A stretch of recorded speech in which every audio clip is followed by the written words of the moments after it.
Es bestial, esa película está repleta de detalles, de mensajes subliminales y algunos muy claros. Pero claro, es como todo, es como otras películas que la gente ve pues la acción, pero no ve el mensaje, ¿no? Pues esto es un poco, yo con mis novelas intento hacer lo mismo, o sea, dentro de una trama fácil de leer, entretenida, porque muchas veces, a ver qué le va a pasar al hombre este, anda, si ahora acaba de conocer a no sé qué bien, y de repente pues lo están acosando por wow, a ver si sale de esta. Aparte de todo eso, si os la leéis, prestar mucha atención porque está repleta de detalles que tienen un significado, ¿no? y que daría para desarrollar largo y tendido. Y también, sí que yo peco mucho de eso, pero a propósito, y se me puede echar en cara, pero lo hago porque forma parte de esas estructuras. Hay muchas cuestiones que están, digamos, colocadas ahí adrede por la idea, digamos, global de todo lo que quiero construir. O sea, habrá cosas que pasarán un poco desapercibidas, están ahí, pero que serán rescatadas, o son piezas que tienen un significado en la historia, pero irán, digamos, engarzadas o relacionadas con cualquier otra de cualquier otra novela. En Time me pasaba lo mismo. Había escenas en búsqueda o en lucha que la mayoría de todos los lectores, mira, hay una escena que todos los lectores no se dieron cuenta. ¿Todos os habéis leído la trilogía? No, me imagino que no. Yo es que no sé si debería... Bueno, hay una escena muy particular que es clave para entender el giro brutal que sufre la historia. Tiene varios giros, pero hay un giro salvaje en la tercera parte, en épica. Y claro, cuando sucede ese giro dices tú, no, esto no tiene sentido, no puede ser. O sea, esto ¿qué me está contando aquí? O sea, si estamos hablando de cuestiones paralelas, universos paralelos, esto no puede ser. Y dice, ¿y si te digo que sí y que te lo has leído? No, esto no está explicado y tal. Página tal, en lucha, la página, no recuerdo la página, pero la página tal, léetelo. Y dice, ostras, pues me lo pasé por alto. Sí, tienes razón. Es decir, ahí es como una especie de pequeño detalle que está ahí colocado a propósito. Es como un puzzle, ¿no? Digamos, para cuando pase el petardazo haya una explicación porque está ahí, ¿no? Es decir, a mí me gusta mucho jugar con eso. Sé que es enrevesar las cosas, hacer una novela pues a lo mejor no de lectura fácil en cierta... Bueno, a priori sí, pero a mí lo que me gusta es que el libro por lo menos tenga un contenido que se pueda volver a leer, que no sea tan de usar y tirar como hacemos hoy. Es decir, es como Twin Peaks, o sea, pues 20 años más tarde, pues volver a verla y alucinar. O sea, bueno, y aparte del estilo muy peculiar de David Lynch, que eso es tema aparte, ¿no? Pues esa es un poco la idea. Y los personajes aquí no son 4 principales, rápidamente os hacéis con ellos. Hay personajes secundarios que también son importantes, hay otros que pasan más desapercibidos, que forman parte del decorado. Y yo insisto, las localizaciones. Vamos a hacer una cosa, si os parece bien, os voy a ir explicando sobre la marcha. Bueno, desde aquí me vais a oír bien. Un poquito, simplemente, pero como habéis visto el vídeo, el vídeo lo que trata de reflejar son fotografías hechas in situ en cada uno de los lugares en los que hay diferentes escenas, capítulos. Los capítulos están casi todos titulados con el lugar en concreto de la novela, de donde está ambientado, y sobre todo los 4 personajes principales, ¿vale? Vamos a aprovechar que veáis las imágenes porque os pueden servir también para cuando lo leáis, lo visualicéis con esa imagen. La música es de un amigo mío, compositor asturiano, maravilloso, se llama José Manuel Medina. Este sería, bueno, ese soy yo, pero sería Leo. Esta es una toma de Madrid. Las primeras escenas están ambientadas en Madrid. Y estas son fotografías originales. Aquí es donde trabaja Leo, en la Torre Picasso. Él es un tío muy moderno y tal, pero le gusta vivir en la zona de Chueca y todo por ahí. Sevilla, Lisboa. En Lisboa hay una escena muy interesante. Esto es lo que se pierde, Leo. La magia de una ciudad como Lisboa. Si se quedan en el aeropuerto, en el hotel o en las empresas. Este sería Andrik, el checo, que vive en Praga, digamos, comisario de arte. Charlotte, que es la parisina, la escritora, le gusta más vestir con colores.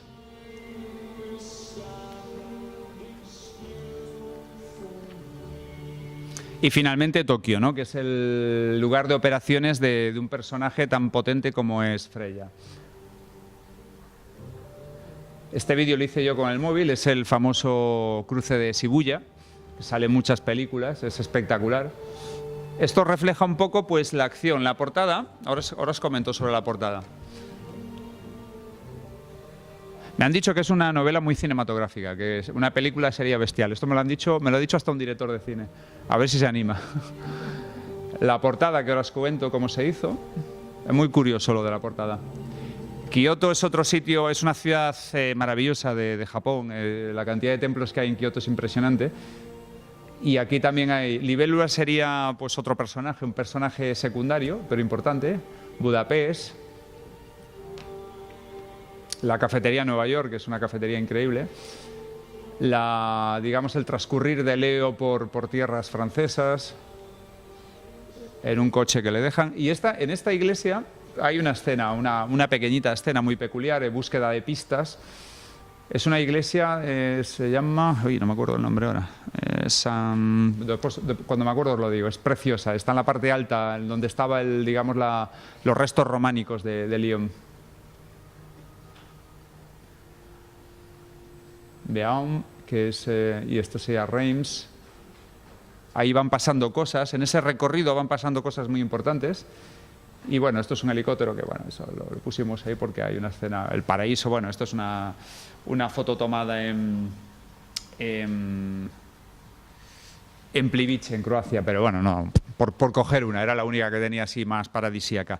El tema de la portada es en la trilogía. Las ideas de portada fueron ideas mías, ¿no? Que una artista que es amiga mía pues me ayudó, bueno, se hizo el montaje, yo le aporté las ideas y en esta di libertad total a la que me hizo a raíz de una exposición que hice de dibujos y pinturas y fotografías, ilustraciones sobre la trilogía en una sala de Madrid. Pues la autora de varias fotos me hizo el cartel. El cartel es maravilloso, es una auténtica maravilla, es una locura. Me impactó muchísimo, captó bastante la esencia un poco de la parte sobre todo más posapocalíptica de Taimat. Y entonces a raíz de eso le encargué la portada de Nos vemos el paraíso. Le di libertad total, haz lo que quieras. Y al final ella lo que quiso es reflejar una escena, simplemente una escena donde salían dos personajes y optó por esta. Como le di libertad total, pues bueno, ella escogió esta, yo le dije que sí. Como le di libertad total, pues a mí, está bien, a mí me gusta. Lo que pasa es que el resultado final es más ese. La impresión no quedó muy bien. Tuvimos un error de tema de parámetros. Bueno, es que es un tema que yo no llevo y al final fue despiste mío que se pusieran de acuerdo y tal. Quedó un pelín mal, pero bueno, no está del todo mal. Pues esta es una escena de una persecución en la que la chica es la hacker. Y el perseguidor, pues, es un elemento muy importante también en la novela, ¿no? Que son llamémoslo los seductores. Es una forma de... Bueno, veréis que este tipo de personajes actúan con una finalidad. Pero esa finalidad, a su vez, le da, pues, digamos, un toque un tanto especial, ¿no? Y un tanto también más, ¿cómo diría yo?, de enganche, ¿no?, en la novela. Es decir, que no todos sean conceptos abstractos, porque si no es un aburrimiento. Y al final quedó eso. Y esa fotografía creo que son 6 o 7 fotografías montadas entre sí. El pelo no es de ella, la pistola, me compré una pistola pero de plástico, que bueno, tuve un follón con la pistola porque se quedó en la empresa de transportes porque me dijeron que había una pistola dentro, que no me la podían servir a casa, que esa empresa de transportes no podía hacer eso por tal, y dije, bueno, pues la empresa que me lo ha enviado, la que me la envió, es una empresa que hace pistolas de goma para ejercicios de defensa personal para, ¿cómo se dice?, para desarmar a alguien, un oponente, ¿no?, armado. O sea, totalmente inofensiva, es de plástico. Y al final sí me llegó, pero ya la foto había que hacerla. Entonces al final es la misma pistola que se refleja aquí, pero bueno, lo captura de internet y con Photoshop se hacen maravillas. Y el otro es un amiguete, pues que tenía esa moto, curiosamente, y nada, lo invité. Pero la foto está hecha en otro sitio. La única que está en el sitio, que es es en la zona del Escorial, es una amiga mía que estaba ella con su vestido negro, pero la moto tampoco estaba. O sea, es tremendo, es un montaje muy, muy currado. Y bueno, yo no me quiero enrollar mucho, porque al final es viernes, tendréis vuestras cosas que hacer y supongo que yo creo que es más apropiado incluso que me preguntéis lo que queráis, sobre todo los que os habéis leído la novela, curiosidades, qué os ha parecido, si notáis una progresión en el estilo, en la narrativa, imagino que sí, bueno, yo por lo menos creo que sí la tengo. Lo que queráis. O sea, y si tenéis alguna curiosidad en particular, yo me he apuntado algunas cosillas y tal por revelaros, pero bueno, lo que queráis. Estoy aquí para atenderos.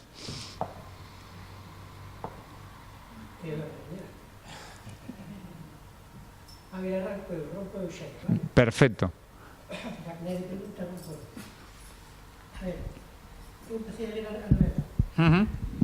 Pero realmente más o menos tú refletiches moi ben, podo falar en galego. Sí, perfecto.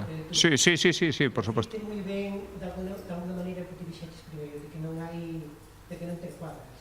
É unha maneira que empezas a situar na trama. Entón, estás creando as túas pezas mentales, vai adentrándote na novela, vas creando o teu propio camino. Como interpretas, etc. Pero resulta que a parte que lín da tua novela, que non foron as 100 primeiras páxinas, seguía desubicada. É como aquel que é a persona que está un pouco no aire e non sabe, non ten as coordenadas adecuadas para poder moverse. Entón, eu comentei-lo agora e dixen, bueno, pois teño que ler outra vez, pero con máis calma. Despois de que escoite a tamén a comentei un pouco con Noa. Ela foi me dando pistas e de alguna maneira vai dando os meus comentarios, digo, pois, de alguna maneira a conversa que tive con ela incitoume de alguna maneira a volver a en esa historia toda. Mais ou menos polo que vexo, polo que comentaches, a idea, polo menos o que eu interpreto é que cuatro personaxes están no seu mundo e eles están tan metidos no seu mundo que non conectan ca realidade con outras realidades que están a súa alrededor. Totalmente, exacto. Por lo tanto, de repente son personaxes totalmente dispares e de repente hai algo que acontece, algo que se pode chamar paranormal, sí, perfectamente.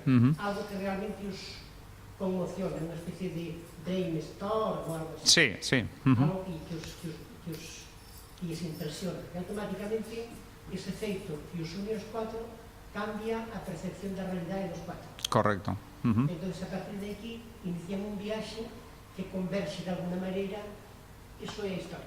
Básicamente, digamos que está estruturada e plantexada por facer un símil, ou se estou facendo símiles cinematográficos, pero poden ver bastante ben, un símil cinematográfico con Pulp Fiction, por exemplo, que é unha historia totalmente desfragmentada, cada peza colocada no seu sitio, ti vas colléndoas e pouco a pouco tratarás de casar, non? É dicir, digo porque as accións primeiro pasa con un, despois pasa co outro personaxe e tal, e efectivamente, por lógica, inda que vayas pola páxina 11 ou non sei cal, pola que vayas, a ver, é bastante evidente de que eso vai confluir de alguna forma, non? É dicir, aparte que é lógico, senón non tería sentido, non, a historia. Pero efectivamente, o que se trata é dicir, é como un interruptor.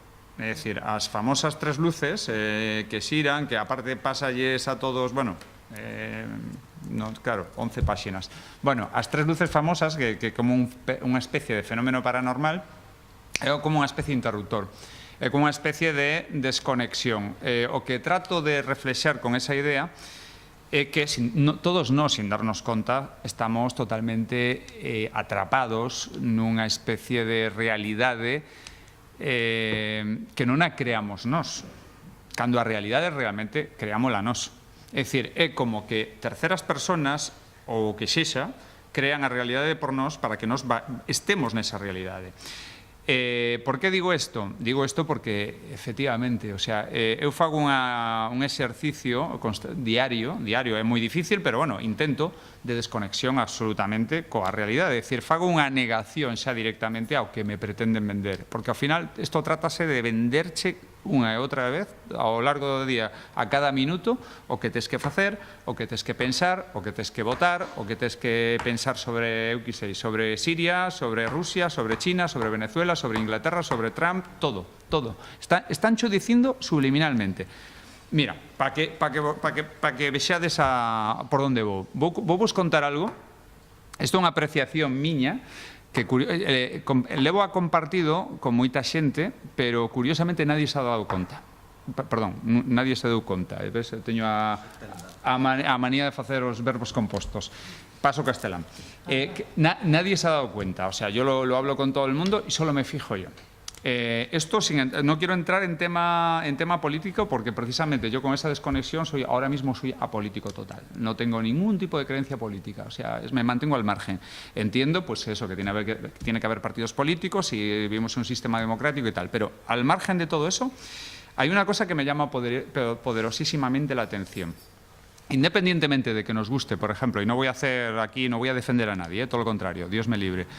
Es un ejemplo simplemente de que nos guste o no el señor Maduro de Venezuela. Curiosamente en los telediarios, en todos los telediarios, cuando sale una imagen de Maduro, siempre la imagen de Maduro hablando está desvirtuada, está como envejecida, esa imagen.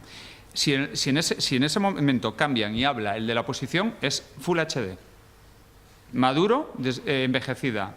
La oposición Full HD, siempre. Si hay alguien de la oposición con Maduro, es HD. Si Maduro está con su equipo, es envejecida. Siempre. Fijaros. Es curioso. ¿Por qué?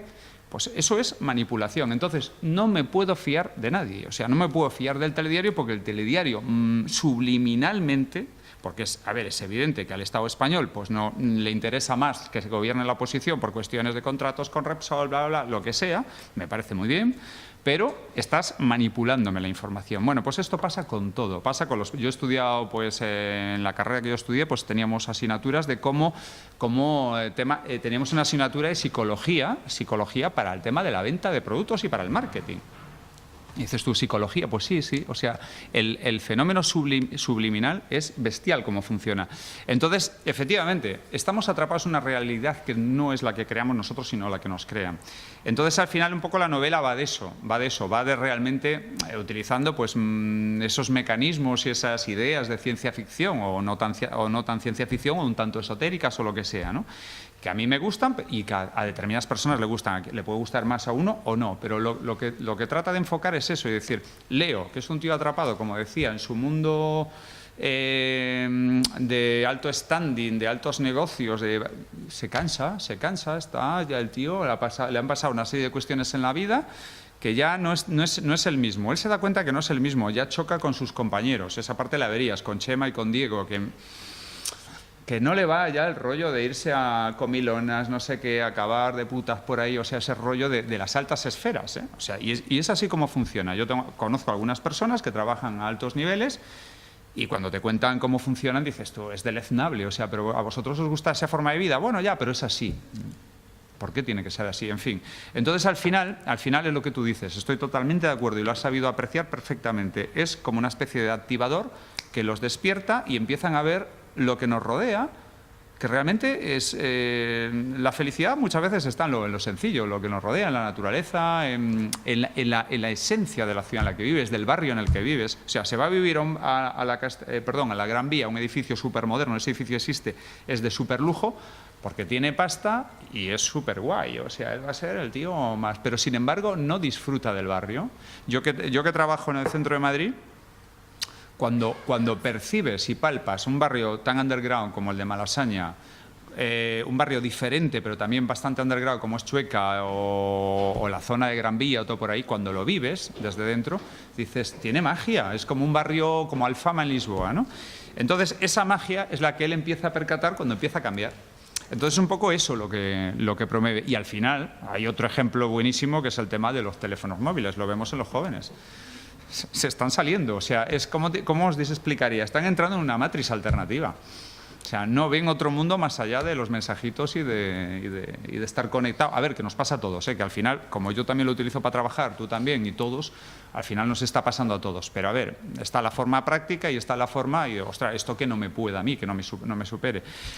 Y es un poco eso. Lo que pasa es que, al mismo tiempo, la historia, como decía, va tocando más conceptos y más, ¿cómo te diría yo?, más temáticas controvertidas. Al ser una novela global, porque está ambientada en distintos puntos, en países como pues, Hungría, Chequia, Japón o Francia, España, Portugal, pues al final efectivamente intervienen pues, una serie de factores. Lo que pasa es que son factores, como decía antes, totalmente oscuros, o sea, que no los vemos. Estamos tan atrapados en la realidad que nos venden que no vemos que haya... Sabemos que hay organizaciones secretas o discretas en todo caso. Conocemos las discretas, las secretas son las que no se conocen.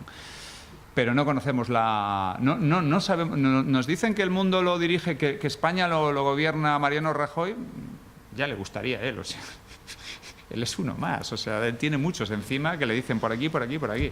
Ya no solo que la Merkel desde Europa le diga, no, económicamente por aquí, que militarmente la OTAN le diga, no, por aquí, y tiene que decir Siguana. No, es que aún por encima hay otros niveles. Entonces, es un poco eso también en lo que trata de ahondar la novela de alguna forma, utilizando, pues, creando pues, una serie de estructuras en la sombra, con otros nombres, por no llamarles masonería o la PDUE o los Illuminati o lo que fuera, ¿no?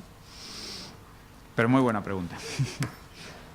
A ver, los que habéis leído la novela, ¿os lo habéis leído todo? Bueno, Noa se lo ha leído entera, eso sí, Aurora se la también. A mí lo que me llama la atención es que ellos cuatro, cuando les cambia todo, después de Sí. y todo lo que les sucede, yo me volvería para atrás. Yo me vuelvo a mi vida anterior, que todo lo que le va sucediendo es cada vez más peligroso, no saben dónde se está metiendo. Pero a pesar de eso, se sienten tan bien y que quieren seguir, quieren descubrir lo que les va a suceder después. A mí eso me llama mucho la atención. Digo, si no quieren volver otra vez para atrás en su vida esa que... Hombre, hay algún amago de arrepentimiento, más de una vez. Sobre todo, también son 4 personalidades totalmente diferentes, ¿sí? Entre ellos Claro, entre ellos se apoyan. Y después también hay una serie de factores. Está el factor activador, que de repente es como que les empuja